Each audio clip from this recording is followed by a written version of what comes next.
My name is Rachel. I am 36 years old. And I never thought a single sentence from my son would destroy everything I believed about my family. It happened on a quiet Tuesday evening.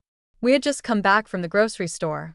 I was putting food into the cabinets, humming to myself, when my 8-year-old son, Ethan, appeared in the doorway. He wasn't holding his toy car like usual. He wasn't smiling. He wasn't even breathing normally. He just stood there, pale, eyes too wide, too adult for a child. I wiped my hands and said, "Hey buddy, what's wrong? You look scared." He walked closer slowly, almost tiptoeing, like he was about to tell me something that could get him in trouble. He looked around the kitchen, as if someone could be listening. Then he whispered, "Mommy, Daddy has a lady he loves, and he said they're going to take all your money and leave you." I heard him say it on the phone. "Please don't tell him I told you." My heart just stopped. I didn't scream. I didn't cry. I didn't even speak. It felt like the room tilted sideways, like someone cut gravity. I managed to sit down before my knees gave out. "Sweetheart, what did you say?" Ethan's chin trembled. He looked terrified, like he had broken something he couldn't fix. He whispered again, even softer. "Daddy told her you can't know. He said they're waiting for the right time until they get all your money. And then he'll be free." Free. That word sliced through me like a blade. I heard my own pulse pounding in my ears. Daniel, my husband of 12 years, the man I built a life with, the man I trusted, a lover? A plan to take my money? Leaving me? It sounded insane. Delusional even. But my son wasn't a liar. He didn't understand adult schemes. He didn't know how to invent something like this. And suddenly, small details I'd ignored started flashing in my mind like warning signs. Daniel working late almost every night. Daniel hiding his phone screen whenever I walked by. Daniel changing his passwords. Daniel snapping at me for the smallest questions. Daniel going out with coworkers but coming home smelling like perfume that wasn't mine. And, the worst part, Daniel hadn't looked at me with love in months. Ethan suddenly threw his arms around my waist. "Mommy, please don't be sad. I don't want Daddy to take you away. I don't want anyone to take your money. I don't want him to hurt you." I held him so tightly he squeaked. "No, baby, you did the right thing telling me you're safe, Mommy is safe, everything is okay." It wasn't. It absolutely wasn't. But I couldn't let him see that. Because inside me, something had awakened. Something cold, sharp, and ready to fight. I knew it right then. My life was about to fall apart. And this was only the beginning. Don't forget subscribe and like this video. That night, after Ethan fell asleep curled against me like he used to when he was a toddler, I sat alone in the living room with all the lights off. The refrigerator hummed. The clock ticked. My thoughts screamed. Daniel cheating? Daniel planning to take everything from me? And then the question that burned the deepest. How long had my son known before he told me? I sat there trembling, arms wrapped around myself, and suddenly one memory resurfaced like a body rising from deep water. 3 weeks earlier, I'd come home early. Daniel was in his office, with the door half closed. He was laughing in a way he hadn't laughed with me in years. When I peeked, he shoved his phone under a file and said, "Didn't expect you yet." I thought maybe it was just stress. Now I understood. He wasn't stressed. He was slipping away. But what kept circling in my mind was Ethan's wording. "She said they'll take all your money." She, not he. Plural. They. I didn't sleep. My brain refused silence.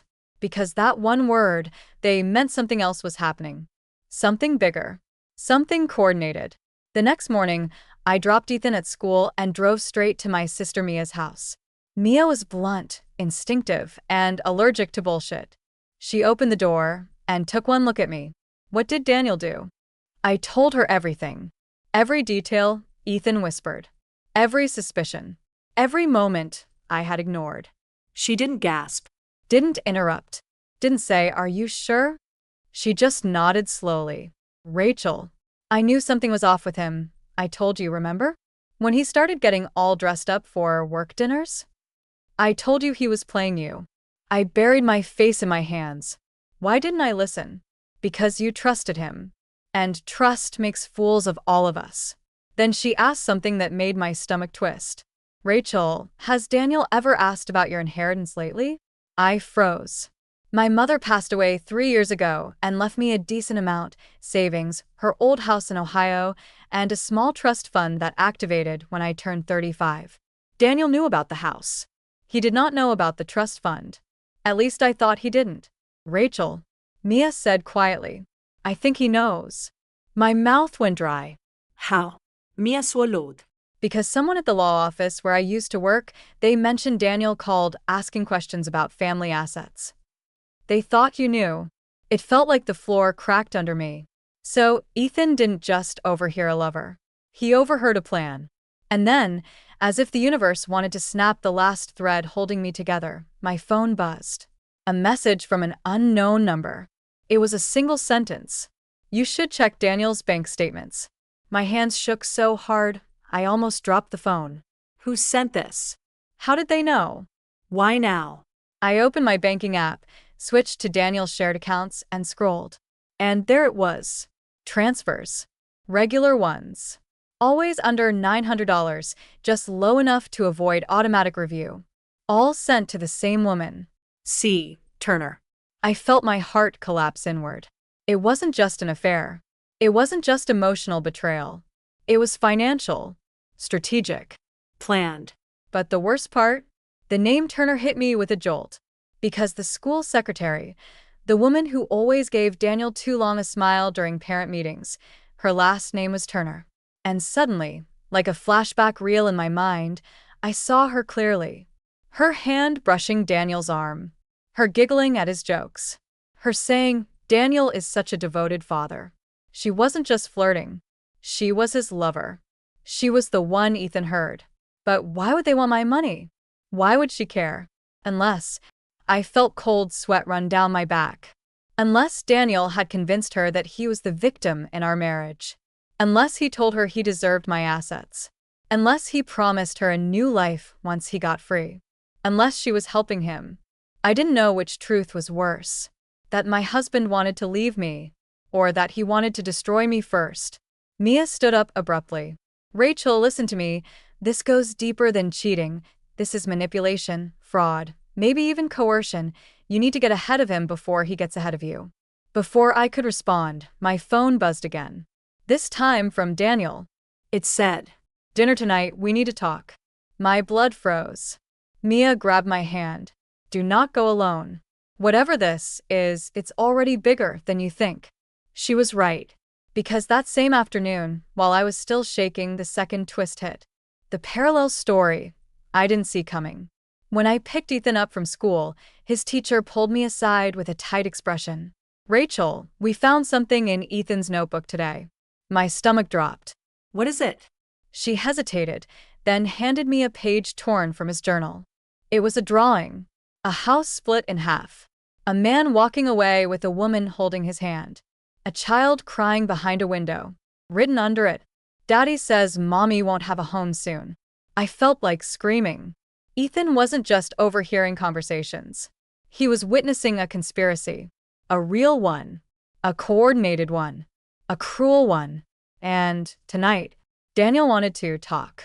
I knew this dinner would not be normal. This was not a breakup conversation.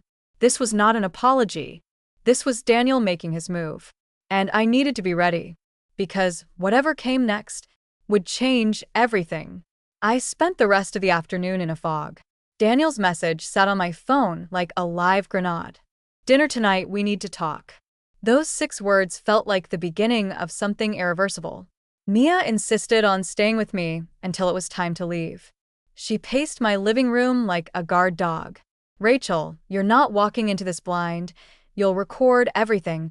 You'll keep the location shared with me. And if anything feels off, you leave. No pride, no hesitation. I nodded, though my hands wouldn't stop trembling. I tucked Ethan into bed early. He clung to me longer than usual.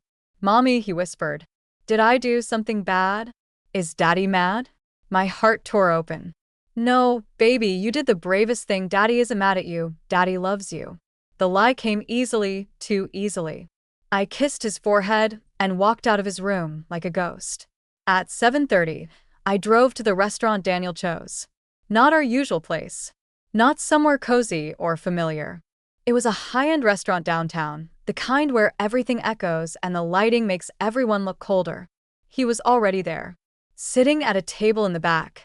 His posture was perfect. His suit was new. His smile didn't reach his eyes. "Rachel," he said, standing halfway. "Thanks for coming." His voice was too smooth, too rehearsed. Iset. My heart was thudding so loud, I thought he could hear it. He cleared his throat. "I think you know our marriage hasn't been working." There it was, the opening line of a speech he had practiced. I folded my hands in my lap, waiting, watching. He continued, "I've felt unhappy, unsatisfied, and I think it's time we consider separating." Separating. Not discussing. Not repairing. Separating. My stomach tightened. "Daniel, what is this about?" He didn't hesitate. "I've met someone." The room tilted. "It's serious. I didn't plan it. But she's given me something I haven't felt in years." I inhaled slowly. "You mean MS, Turner?" His face twitched. Barely. "But enough." What are you talking about? "Daniel, I know about the transfers." He blinked. A slow, calculating blink. "Rachel, don't start with paranoia." But I kept going. "I know she's been receiving money from you. I know you two talk. I know Ethan overheard you telling her you loved her." His jaw tightened. Ethan needs to stop listening to adult conversations. The way he said it. Cold. Dismissive. Not like a father. Like a man who thought children were obstacles. Daniel leaned forward. "Look, Rachel, I'm trying to make this easy. I don't want a war. You and I can divide things peacefully." Peacefully. Meaning, surrender. "What exactly are you trying to take?" I asked quietly. He smiled. "Not take, protect." That was the moment I realized the man across from me wasn't my husband anymore. He wasn't even pretending to be. His smile stayed on his face, but his eyes. They were the eyes of someone who had already moved on to his next life, one that didn't include me. "Protect what?"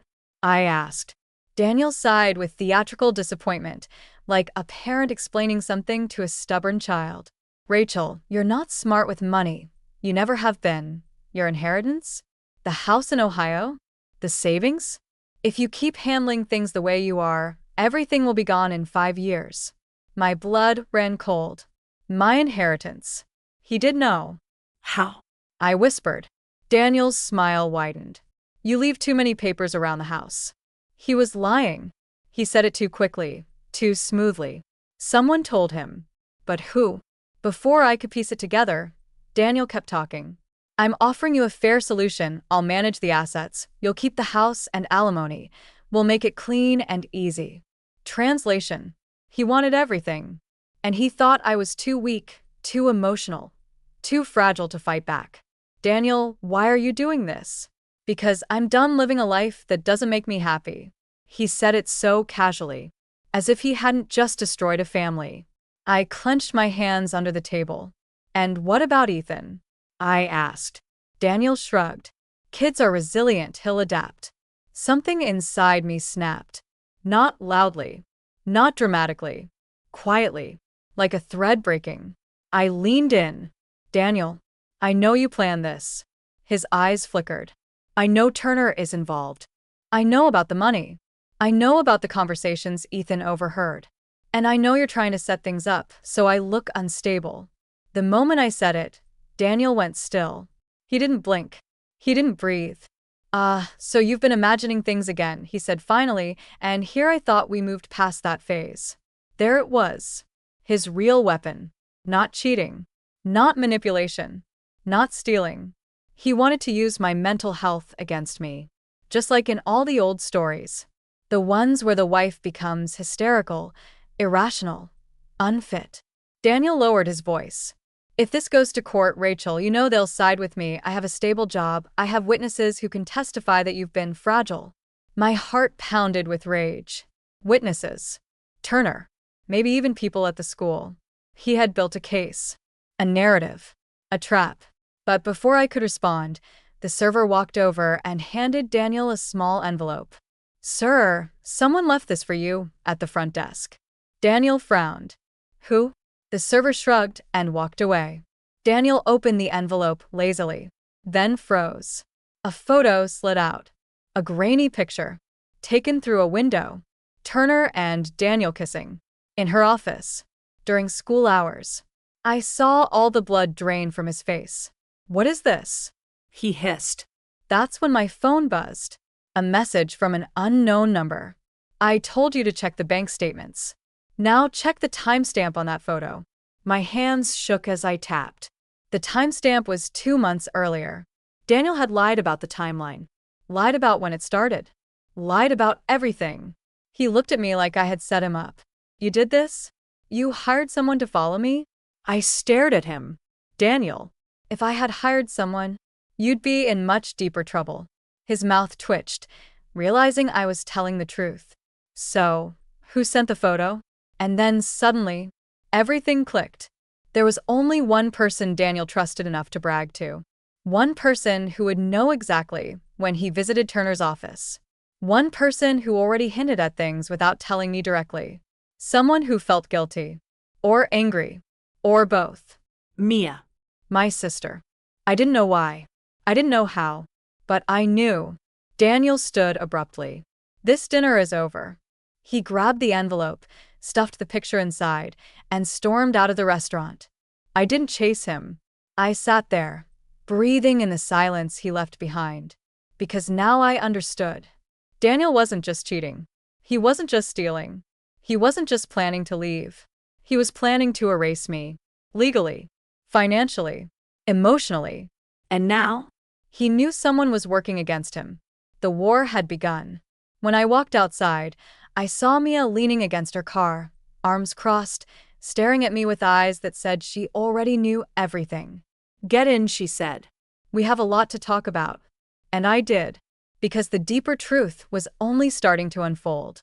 Mia didn't speak until we had pulled out of the restaurant parking lot and turned onto Jefferson Avenue, the city lights reflecting off the windshield like nervous fireflies. Her jaw was tight. Her knuckles white on the steering wheel. You're not going back home tonight, she finally said. Why? I whispered. She shot me a sharp look. Rachel, he's not just cheating, he's planning something bigger, and you're not safe. My stomach twisted. Mia, how long have you known? Silence. I could hear her breathing, slow, controlled, angry. I didn't know everything, she said, but I knew enough. You took that picture, I said quietly. She didn't deny it. I told you, Mia said, her voice low. I never trusted Daniel. He's always been too polished, too charming, too curious about your money. I blinked. You knew about the inheritance? Mia tightened her grip on the wheel. I always knew Dad left you more than he left me. My heart stopped. Mia. Don't, she snapped, then softer. It's not about that, it's not jealousy, it's about the fact that Daniel found out and I didn't tell him. So who did? I whispered. Mia took a slow inhale, like she was preparing to wound me. Mom. It felt like the car swerved, even though it didn't move an inch. No, I whispered she wouldn't. She did, Mia said. She didn't mean to, but she did. She mentioned it after Easter brunch when Daniel offered to handle the estate taxes. She thought she was helping. My lungs filled with something sharp. Daniel knew, months ago. Mia, did Mom know he was cheating? No, but she knew something was off. She just didn't know how bad. I felt dizzy. And you? I whispered. Why didn't you tell me sooner? Mia looked pained. Because you always defend people, she said, even when they don't deserve it. Even when they're hurting you. That broke me more than Daniel's lies. We exited the highway and pulled into her apartment complex. Get your things from the car, Mia murmured. You're staying with me. I followed her up 2 flights of stairs, my legs trembling. Once inside, she locked the door, pulled her hair into a bun, and finally faced me head-on. Rachel, she said, Daniel isn't just leaving you, he's trying to destroy you. I know, I breathed. No, Mia stepped closer. You don't. He's talking to a lawyer. My blood froze. How do you know that? Mia pressed her lips together. Because Turner bragged about it at school. She thinks she's already won. Of course. Of course, they were arrogant enough to brag. So, what do we do? I whispered. Mia walked into her bedroom and returned with a thick folder. I've been collecting things, she said. Texts, photos, statements, witnesses from school, screenshots of Turner leaving with Daniel, camera timestamps. Изцерта her. You build a case? Mia smirkte. You dated an attorney for 3 years. I picked up a few things. Something in me cracked. Relief, gratitude, shock. Mia, why are you helping me like this? Her voice softened. Because you're my sister, and because I've watched you shrink yourself for him for years, someone needed to help you stand up again. I felt tears fill my eyes. Real tears. Not fear. Not betrayal. Something like love. But the moment was broken by my phone buzzing violently on the table. Daniel. I didn't answer. Then another text. You're going to regret tonight. All of it. Then another. You think you can win? You can't. Turner is already talking to CPS. CPS. My vision blurred. My breath caught. I nearly dropped the phone. He's not just going after your money, Mia whispered as she read the texts over my shoulder. He's going after Ethan. My knees buckled. Mia caught me before I hit the floor. Rachel, look at me. I tried, I really did. He won't get Ethan, she said steadily. Not while I'm breathing. But Daniel wasn't done. A new message appeared. By the end of the week, you'll lose everything. Just like you deserve. Mia grabbed the phone. Her eyes went dark, dangerous. He just threatened you, she said. Legally, that's leverage. But I wasn't hearing her anymore. All I could see was Ethan's little face. All I could hear was his tiny whisper. Daddy has a lover, and they're going to take all your money. My son wasn't scared of monsters. He was scared of his father. Mia squeezed my hand. Rachel, listen to me.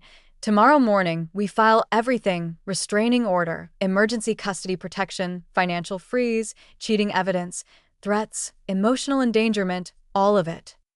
But Daniel is going to lose, Mia said. Because this time, he's not fighting the woman he underestimated. I wiped my tears. I wasn't the frightened wife sitting silently in a restaurant anymore. I was a mother, and mothers don't lose. That night, after Mia fell asleep on the couch beside me, I stared at the ceiling, heart pounding but mind burning with clarity. Daniel had declared war, but he forgot one thing. You don't threaten a mother's child and walk away unscathed. I typed a message. Not to Daniel. To someone else. Someone I hadn't spoken to in years. Someone who knew Daniel better than anyone. It's Rachel. I need to talk to you. It's about your brother. Because no matter how this ended, one truth was certain. Tomorrow, everything would break open. The courtroom was cold. Not physically, no, the heating worked fine, but emotionally cold, like the walls themselves were holding their breath. Ethan sat beside me, small hands gripping mine. Mia sat on my other side, her jaw tight with quiet rage. And across the room, Daniel. Turner's attorney. Daniel's brother, Alex, the man I had texted the night before. And he looked like he hadn't slept in days. The judge entered. Everyone rose. Everyone sat. My heart pounded in my ears.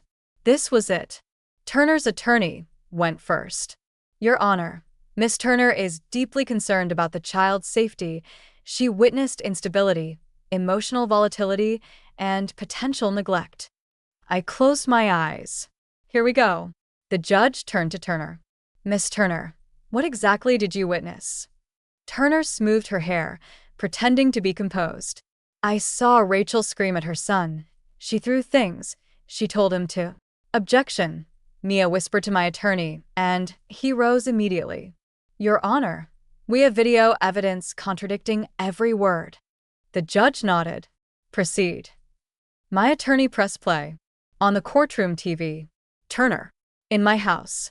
While I wasn't home. Opening drawers. Pouring juice on the floor. Telling Ethan to trip so she could record a bruise. Whispering, if you help us, Daddy will buy you a new bike. Gasps erupted across the room. Turner went pale. I covered my mouth. And the judge slammed her gavel. This is tampering, manipulation, endangerment, Miss Turner. You will remain silent. Turner's face crumbled. Ethan squeezed my hand harder. Mommy, I told you. Yes, baby, I whispered, tears filling my eyes. You did. My attorney turned to the judge.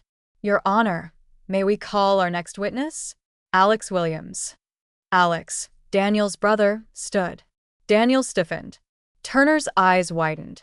Alex walked to the stand like a man carrying a mountain.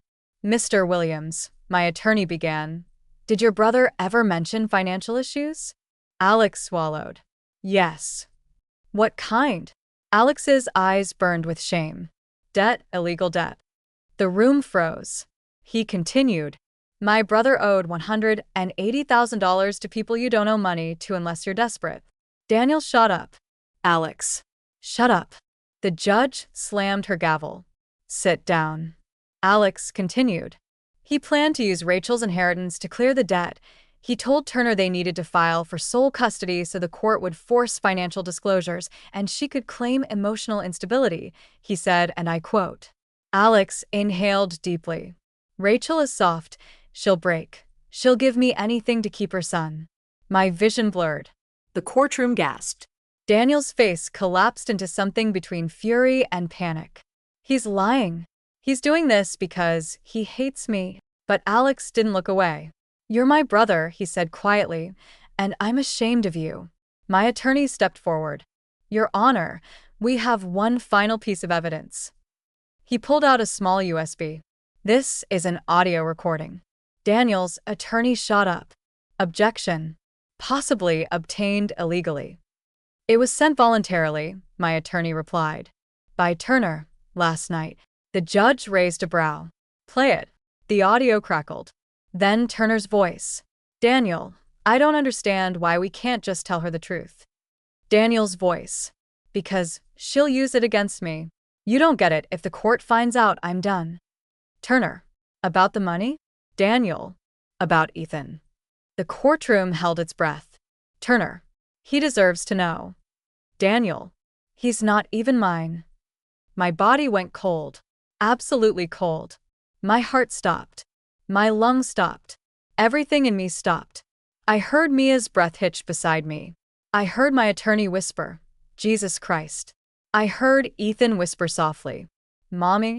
But Daniel? Daniel didn't move. Didn't blink. Didn't deny it. The judge's voice was a blade. Mr. Williams, are you saying the child is not biologically yours? Daniel's jaw clenched. Then slowly, he nodded. Every cell in my body trembled. Because I knew when he said it. I knew how. Ethan was conceived during the 6-month separation I had tried so hard to forget. Daniel had always suspected, always doubted, always resented, and he planned to use it. Against me, against Ethan, against everything. The judge leaned forward. Mr. Williams, knowingly attempting to manipulate custody of a child who is not biologically yours, while simultaneously attempting financial exploitation. This is beyond reprehensible. Daniel finally broke. He's my son, he yelled. Blood or not, he's mine. But the judge slammed the gavel again. Not anymore. The judge turned to me. Mrs. Parker, full legal and physical custody is awarded to you, effective immediately. I choked on a sob. Mia gripped my shoulder. The judge continued. Mr. Williams, you are barred from any contact with the child until further psychological evaluation. Miss Turner, you are under investigation for child endangerment and evidence tampering. Turner burst into tears. Daniel didn't. He simply deflated, like a balloon losing air, like someone who finally saw the consequences coming. As the courtroom emptied, Alex approached me quietly. There's something else, he said. I blinked at him, exhausted. Please, no more secrets. He hesitated, then handed me an envelope. This is from Ethan's real father, he whispered. He asked me to give it to you if things ever went bad. I stood frozen, shaking, terrified, hopeful. I opened it slowly. Inside was a single line, written in a hand I hadn't seen in years. I never stopped loving him. When he's ready, I'll be here. My knees nearly gave out. Because I knew that handwriting, that voice, that name. And I never told Daniel. Mia whispered behind me. Rachel, is that? I nodded. Yes. It was the man I should have married. The man I left too soon. The man who didn't know he had a son. Until now. That night, back at home, Ethan curled into me and whispered, Mommy, are we safe now? I kissed his forehead. Yes, baby, we're safe. Mia sat beside us, arms crossed, pretending not to cry. See, she said, told you mothers don't lose. And for the first time in months, I believed her.